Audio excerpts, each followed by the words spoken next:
I've been prowling our no sleep for a while now. Some of the first-hand accounts I see on here help me with my work. However, other times, I can't help but think, how the hell are you still alive? But then it makes me realize that for every account I read of someone surviving, there are usually 3 more cases where someone did die because of their stupid mistake. So, I'm here to try to keep you all from being mauled, abducted, eaten, or otherwise fucked up by the things that go bump in the night. Most likely you're thinking, what gives this guy the right to talk down to us like he is? Well, I've been hunting these things for 29 years. Most in my line of work don't make it to 10, much less 30. Before you ask, no, I will not be having a party. My point is, I know a hell of a lot about these things. You need to learn to stay alive if you have my job. It's not as easy as reading the old stories. And that leads to the first thing I'd like to address. Lore. I have an acronym for lore. Lost over recent eras. This little beauty has saved my life plenty of times. Do not expect to survive an encounter with a creature you know nothing about.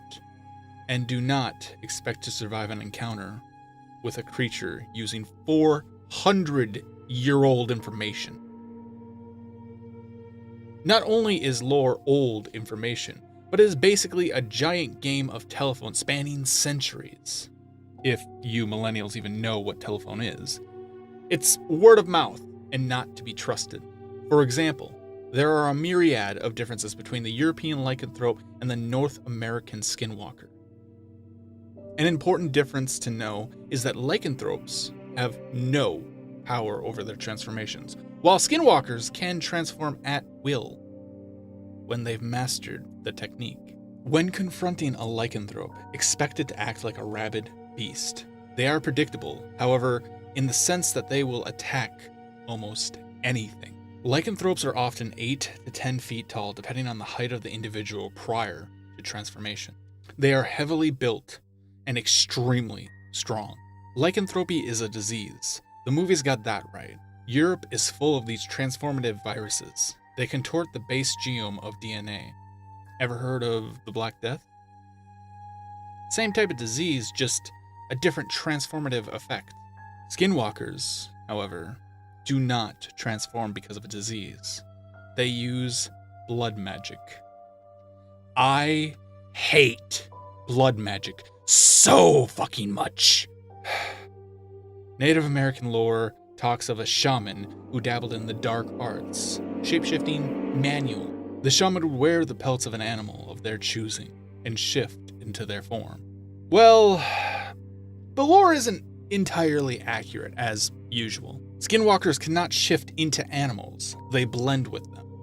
They are humanoid beastmen. Most commonly, they use a cannon as their animal. Why? Because it's blood magic.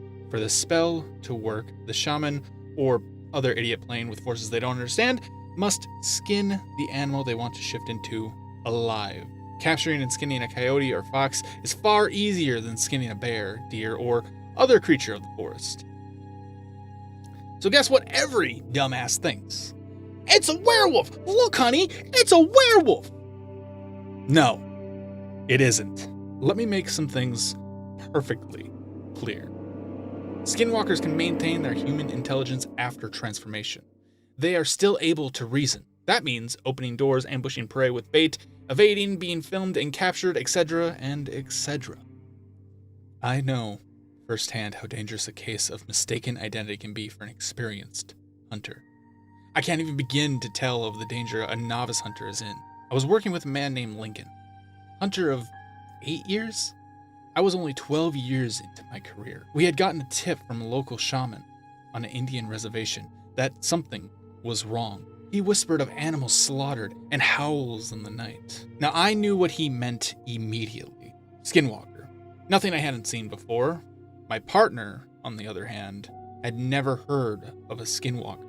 So I had to give him a crash course. All the basics. Don't use silver, find some monk's shroom, more commonly known as wolfsbane, and poison your crossbow and treat it like an intelligent human being. Well, Lincoln apparently took my advice to the letter. He walked up to me a half an hour later with a wolfsbane plant. He tore it from the ground, root and stem, without any fucking gloves. For those of you who don't know, monkshood is very poisonous, sometimes lethal. Now, he hadn't eaten any, so he had the common sense to not ingest a toxin strong enough to knock a fucking beast man on their ass. But he was still in danger of being affected by the plant. I told Lincoln he had to sit this one out. Through skin contact, monkshood toxin can cause heart palpitations, sweating, disorientation. Any one of these symptoms means that Lincoln would be easy prey for any skinwalker crawling around. He was furious. We had agreed to work together to split the reward for the wolves prowling the woods. But because of his stupid fucking mistake, he had forfeited that reward. That night, I went into the woods alone. Or I thought I did. I set up shop in a tree stand and set up camouflage and masked my scent with piss. The skinwalker's piss, to be exact. I was deep in his territory and his scent was everywhere. I don't know if you ever smelt skinwalker piss, but it's rank. Think bleach mixed with wet dog and the smell of stagnant water. The reason the smell is so strong is because the body expels toxins ingested to cause the shift. You are royally fucking your body up when you skin shift. And it's no joke. Most men break under the stress of the transformation. They go feral, and when the change is over, they are whimpering babies, unable to reason or speak. It is for this reason that most of the time my job is over before it begins. But sometimes, a man is strong enough to survive the change. When a man becomes a beast and is still able to reason like a human, that is when skinwalkers are at their most dangerous. Well, I tracked it down to its lair. Its safe space to endure the challenge. I set up the stand there and waited. Hours passed, and eventually I saw a bipedal creature. It seemed unsteady and exhausted. I took a look through my crossbow scope outfitted with night vision and swore. It was Lincoln. That fucker had tracked my fucker to his house, and the moron was knocking at his door. To his credit, he did almost everything right. He even brought monkshood. Unfortunately, unless distilled, it gave off an odor that a skinwalker could smell a mile away. Now, I knew Lincoln was dead. The fucking skinwalker would have already caught the scent of the plant. No way in hell he was getting out of this. And since the activity was going on for some time, I had to assume the skinwalker survived the initial shift. Once he chowed down on one hunter, he'd be on edge for more. So I did the only thing I could do to stay alive. I shot the prick Lincoln in the back with a wolfsbane laced crossbow bolt. It was a clean shot, brought him down, and struck an artery I would expect. His already increased heart rate from the effects of the poison would be through the roof. Spreading the toxin around, he screamed and bled and screamed some more. That only got the fucker more stirred up. Soon I could hear crashing through the undergrowth. The skinwalker had come to pay his respects to Lincoln. If he was screaming before, he was really screaming now. The beast had its snout in his chest before he could blink. Hell, before I could blink. When you first see one of these things, it's revolting. But as time goes on, you start to see them for the magnificent predators that they are. As I was sitting there, watching that skinwalker feed on Lincoln, it was an almost cathartic thing. So I waited some more after he was done, and it started shitting. And I mean really shitting, leaving trails of it everywhere and urinating too. It tried to run, but couldn't. I think halfway through the great beast shitting out chunks of Lincoln and blood, it realized it was dying. It snarled and looked around, howling at the night sky. Then, it saw me drop down from my stand. I walked over to the skinwalker and met its gaze with my own. With its eyes, it told me everything I needed to know. How they looked me over and bore into me. It knew I was the one who outsmarted it, and it hated me for it. I put a bolt between its eyes and burned the body. Lincoln's, too. Or what was left of it. My family has been hunting these things for generations.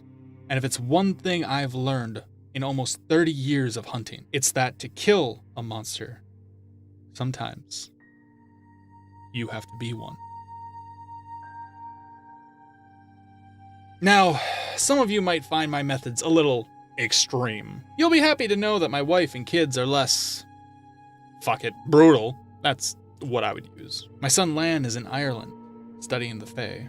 My daughter Lizzie is in Europe, hunting real monsters, lycanthropes, vampires, and the like. My wife Samantha is in Asia, hunting all manner of monsters. I can't even pronounce most of them, but she could. My brother is in Australia, hunting God knows what. I've emailed them the information to this Reddit account. If you have any particular questions, comment on this post. We all have our share of fucked up stories, so we can entertain you, educate you, and maybe make our jobs easier at the same time. I'll update this tomorrow, or someone else will, with the most requested region and/or monster. Have a nice day. Oh, and do us all a favor. Don't go fucking with anything you don't understand. You don't want to end up like Lincoln.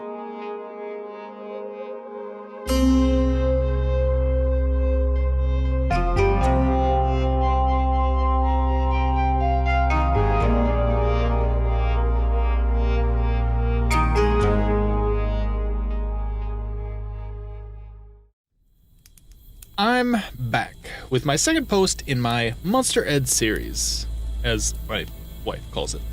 I'm back for one more post, and I'm handing the reins over to my son, Ian.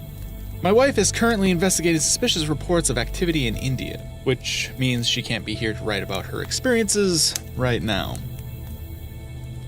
So you're all stuck with me again. Aren't you lucky?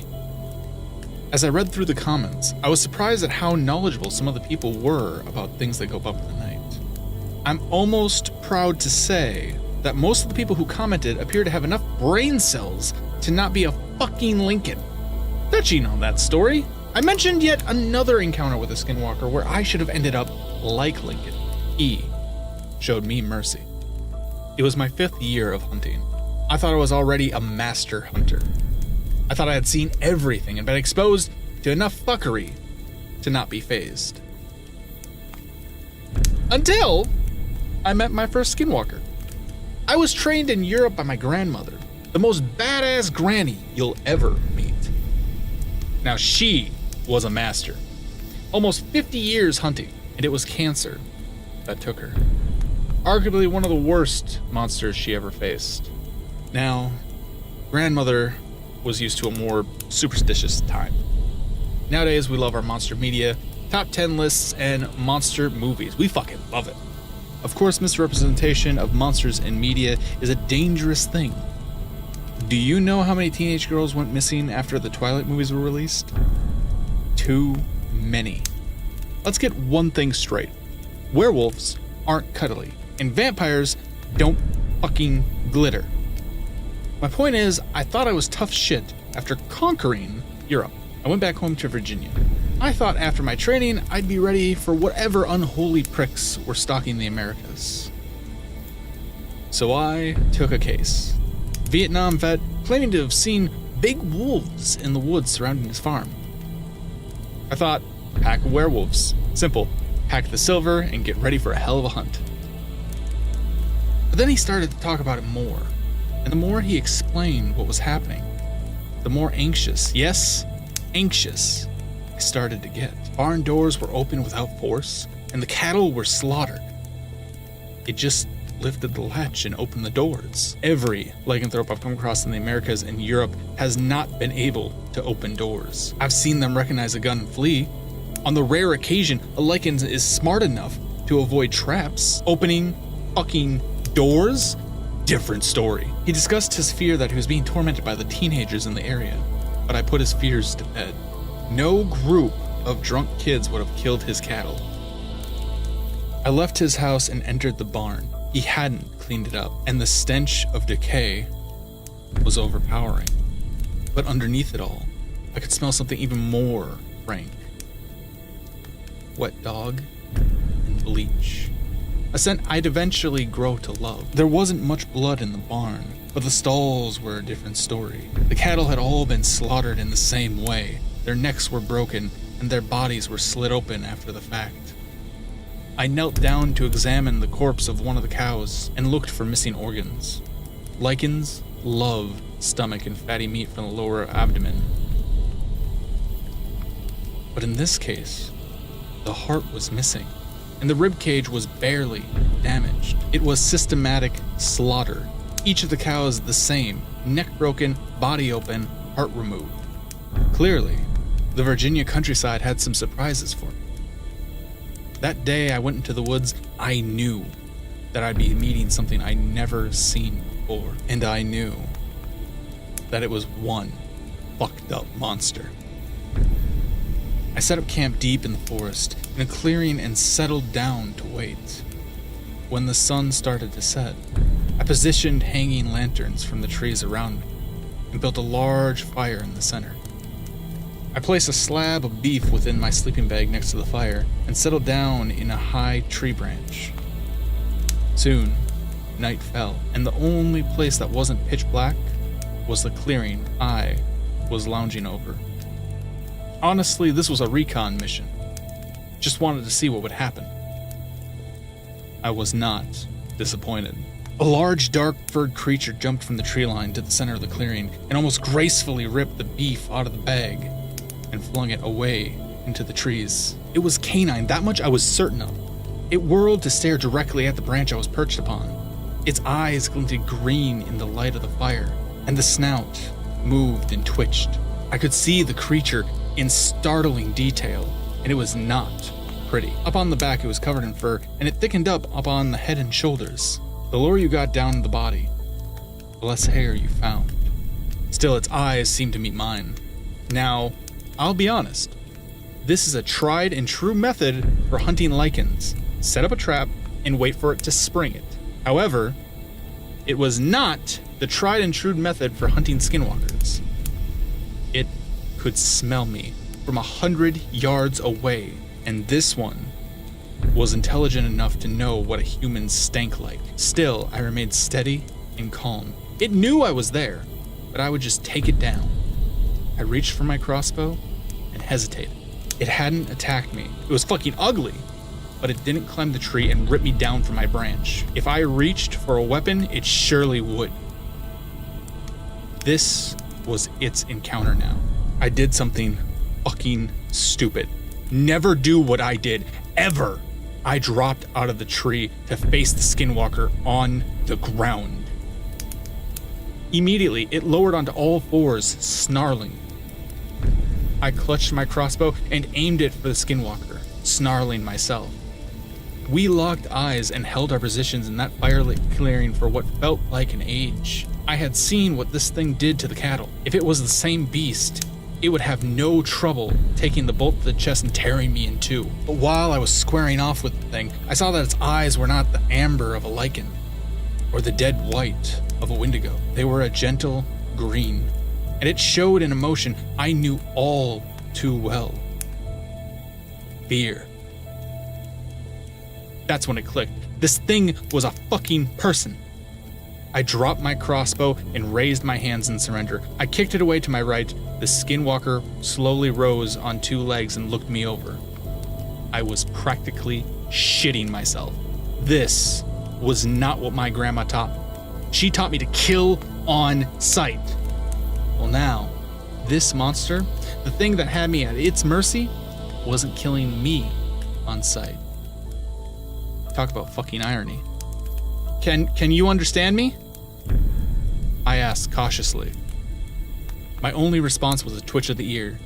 The skinwalker suddenly snarled, and out of the darkness surrounding the clearing came a blood-curdling shriek. A smaller skinwalker, a tan blur, leapt from the trees and attacked the monster, rolling into the fire. Sparks flew and both beasts roared in pain. I rolled to the side and snatched my crossbow from the grass, trying to understand what the fuck was going on.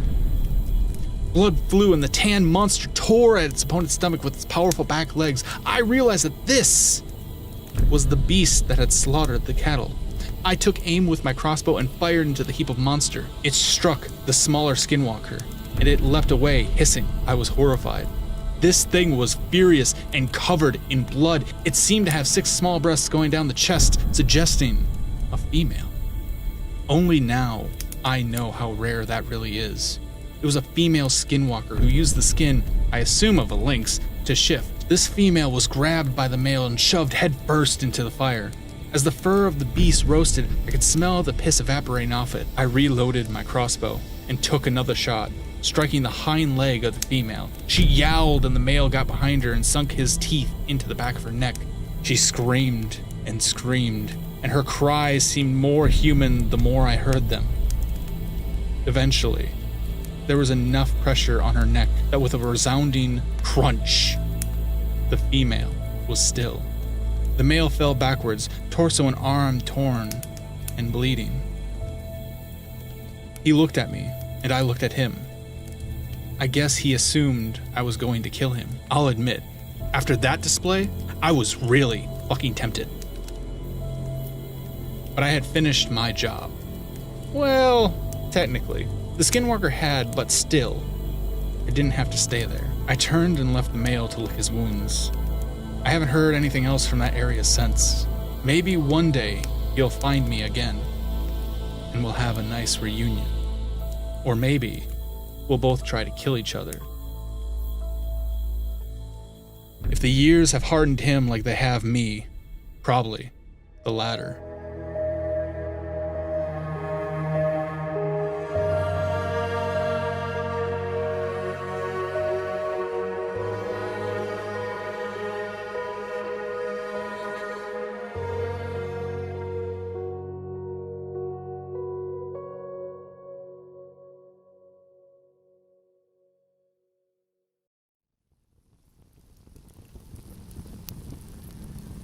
The name's Ulysses, and I hunt monsters for the government. And I don't mean people. Vampires, zombies, demons, werewolves, hell, even a wendigo. You name it, I've encountered it. Anyway, a little background on me. I was born in the bayous of Louisiana. I hunted gators for most of my life. Then the government comes and they say, Ulysses, we want you to work for us hunting monsters. Can't say I blame them. I'm the best damn gator hunter in Louisiana. And I guess they figured I'd be pretty good at that too. I won't say how much I'm paid, but it's hell of a lot more than any gator will beg me. Now, without further delay, I'll begin my survival guide to monsters. Let's begin with the basics, shall we? Vampires. I want you to take any stereotypical vampire and ditch everything you know. While it's true the bastards hate sunlight, they aren't killed by it. And they don't give a damn about crosses or coffins. A real vampire is usually between 6 to 7 feet tall. They have teeth like a beaver almost, big and sharp. They are nocturnal, and when they aren't active during the day, they roam caves and underground areas like sewers. And they aren't like Dracula. They aren't, nor were they ever, human. They're pale and look sort of like Gollum from Lord of the Rings. They are primal bloodsuckers, and trust me, a vampire feeding is never as clean as a bite to the neck. They hate sunlight not because it hurts them, but because they lurk in caves and other dark places their whole life. Speaking of which, they usually live anywhere from 20 to 40 years. They usually prey on animals, but will attack humans in their territory. They live in dens like wolves. A good sign a vampire den is nearby is there will be no life in the cave. No insects, bats, or plants. Nothing. The only way to kill them is destroying the head. Moving on. Zombies. Now, admittedly, these fellas are pretty close to what you think. Shambling corpses, hungry for flesh. But they're pretty harmless. I mean, they are walking corpses. They can barely bite. Barely. If they break the skin, disinfecting the wound should be enough. I've been bitten a few times, so I'd know. Not much to say on them, really. Avoid the teeth. Oh, one more thing. The whole headshot thing is total bullshit. Only way to put them down for good is dismemberment or fire. and being bitten doesn't mean you'll turn. Zombies are what happens when some idiot kids play with a Ouija board in a graveyard. Spirits lodge themselves in these corpses. Anyway, that's my guess. Moving on. Werewolves. Werewolves are just as mean as they are in the movies. However, they're bigger than in the movies. In all reality, they're about 12 feet tall and not friendly. Full moons are a myth. Kinda. They turn during 3 scenarios: a full moon, a lunar eclipse, and the blood moon. But the transformation lasts about a week, not a single night. And there's no talking to the person inside. That's a good way to get killed. Lycanthropy is not transmitted through bites. In fact, it's genetic. It's rarely passed down from generation, and they're pretty rare indeed. Also, kids with lycanthropy are like 6 feet tall puppies. Just an FYI. A werewolf can be stopped by 2 methods. The simplest is the bullet to the head, no need for silver. Method 2 is the cure. Stopping the beast from feeding for an entirety of the transformation will cure them of their status as a werewolf. Also, women can be carriers of the genes, but they cannot become werewolves themselves. Again, do not try that shit about, I know you're in there somewhere. It won't work. Demons. Okay, so everything you know is pretty accurate for these guys. They're overworldly entities, and evil as they get. Some are true monsters, others are Saturday morning cartoon villain kind of evil. I have performed exorcisms, and if need be, I've had to burn a few people at the stake to save their souls. Not much to say here, so I'll move on. Sasquatch. The big one. Old Bigfoot is like a cross between a grizzly and a gorilla. 800 pounds of hair and bad attitude. I've only ever killed one. I've encountered them a few dozen times. They have hands like a fist of razor blades. Do not approach a Sasquatch. And for God's sake, don't shoot it. You'll just piss it off. They stick to themselves most times and live in the Northwest. Chupacabra. Remember how I described the vampires? This is their canine cousin. They're not very friendly and sometimes can be found living in the same dens as vampires. They can be tamed, but I wouldn't recommend trying it. The average chupacabra is about the size of a German shepherd. They have no hair or pigment, and they can bite as hard as any gator I've encountered. A shotgun can put them down, though. If you encounter a pack of them, stick your head between your legs and kiss your ass goodbye. The devil. I met old Scratch a few years back. He's actually not a bad guy. I mean, he is the prince of lies and darkness and evil and all that shit, but he doesn't make deals for souls or anything. Really, he just kind of floats around existence, tempting people to sin, cheating on their spouses, murder, endorsing New Jersey, etc. He doesn't care for it, mind you. It's just the influence his presence has. He typically takes the form of a middle-aged, handsome man in a black suit with red undershirt, black tie, and vest. He might also take the form of a woman in a blood-red dress. The easiest way to tell the devil is no matter what form he takes, he has a scar on his left hand, a snake tattoo on his forearm, and burn scars on his back. He doesn't even try tempting me anymore. I think he sees me like a therapist. When he's off the clock, so to speak, he's just kinda depressed. The demons do all the possession and stuff. He just kinda wants to be rid of it all. Anyway, that's all I've got time for right now. These are just some of the basics, so you know what to do if you encounter one of these guys.